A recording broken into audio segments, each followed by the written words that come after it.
ассалому алайкум дӯстон, хуш омадем ба шабакаи мо. Дар навори имрӯза барои шумо тозатарин ва муҳимтарин хабарҳоро аз ҷаҳони ММА омода кардем. барои ҳамин наворро то охир тамошо кунен. боварӣ дорем ки ба шумо маъқул мешава. аммо боша наворро оғоз мекунем. шахсоне ки аз Москва ва Московский област хоҳиши гузаштани граница дорен ва намедонем ки ба кӣ муроҷиат кунен, пас мо ба шумо одамони бабоварӣ, акаи ғулом ва акаи умедро тавсия медиҳем ки тӯли чанд сол мешавад онҳо дар ин соҳа кору фаъолият мекунанд. ин бародаро шуморо аз Москва ва Московский област гирифта ба мошинҳои худ ба границаи Қазоқистон бурда меоранд. мошинҳои ин бародаро мошинҳои комфортне буда ҳамаи шароитҳоро доранд. барои ҳамин худи ҳозир ба номерҳои дар рӯи экран буда занг занен ва граница гузашта ҳуҷҷатҳои худро хуб кунен ва агар ки скидка гирифтан хоҳен, пас ҳатман аз номи канали мо Паҳлавон ТЖ гап занен.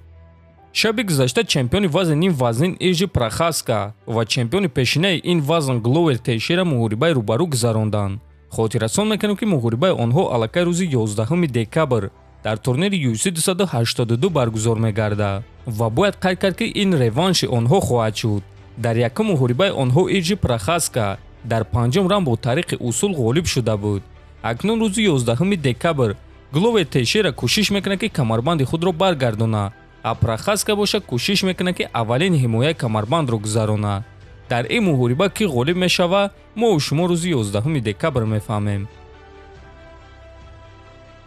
шаби гузашта варзишгари машҳури тоҷик Муҳаммад Наимов ба бародарони тоҷик ки дар Ню-Йорк буда муроҷиат карда чунин суханҳо навишт: бародарҷоно, пагоҳ соати 11 дар Таймс Сквер дар назди меҳмонхонаи Мариот ҳамаи шуморо интизорам. аз тарафи шумо дастгирӣ, аз тарафи ман бошад доимо рақобатҳои дурахшон, навиштааст Наимов. ва дӯстон, шояд ки ҳозир шумо савол диҳем ки чӣ гап шудааст ва Муҳаммад барои чӣ ин корро кард. барои оне ки шаби 12 ба 13 ноябр дар Ню-Йорк турнири калони UFC 281 баргузор мегардад ва чӣ хеле ки ҳамаамон медонем вақтҳои охир бисёри ҷангварони UFC дар дақиқаҳои охири турнир ба муҳориба баромада натавониста истоданд. касе вазн кам карда наметавонад, касе дигар бемор мешавад ва дигар корҳо.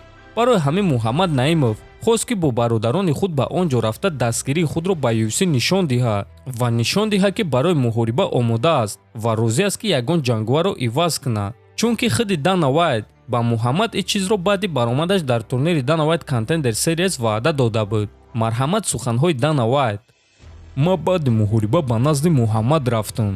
ӯ хеле ғамгин буд, чунки ӯ сахт ин шаҳрномаро мехост. ин чизро аз баромади онҳо фаҳмида мешуд ва ма ба ӯ гуфтам: гӯш кун, ту бояд ки баъди ин муҳориба истироҳат кунӣ, чунки ин ҷанги ҳақиқӣ буд. ба хонаат баргард, истироҳат кун ва ба ма бовар кун. агар ки ягон кас ба муҳориба баромада натона, мо дар якум навбат ба ту занг мезанем. ӯро эҳтиром мекунам ва ма ҳайрон намешавам агар ки ӯро ба наздикӣ дар ин ҷо бинам, гуфта буд Дана Вайт. ана дӯстон, барои чи Муҳаммад Наимов бародарони тоҷикро ҷамъ кардан хост ва шаби гузашта чӣ кор шуд ҳозирашда номаълум. аммо худи Муҳаммад Наимов имрӯз ана ҳамин аксро гузошта чунин суханҳо навишт: раҳмат ба бародароне ки омаданд ва раҳмат ба бародарое ки наомаданд. рости гап, дар зиндагӣ, дар оила, дар варзиш шикаст хӯрдагиам. бепулиро дидум, ноадолатиро дидум. не ки аҷиб он аст ки рӯзҳои хубу хушии худованд низ зиёданд. аз ҳамаи ин чизҳо хулоса баровардам ки зиндагӣ дар ҳама ҳолат мегузарад. пас аз ҳар мушкилиҳо осонист ва поёни шаби сиёҳ сафед аст ва меваи сабр ширин аст. мо орзу мекунем, ҳавас мекунем, лекин нақшаҳои Аллоҳ дар зиндагӣ аз орзуву ҳавасҳои мо беҳтар аст. ҳар чизе ки моро намешиканад, моро нерӯву қувва медиҳад, навиштааст Наимов. мо бо ин суханҳои Муҳаммад 100% розием ва ба ӯ муваффақият орзумандем ва албатта боварӣ дорем ки дер ё зуд ӯ соҳиби ин шартнома хоҳад шуд, чунки ҳама чиз вақту соати худро дорад.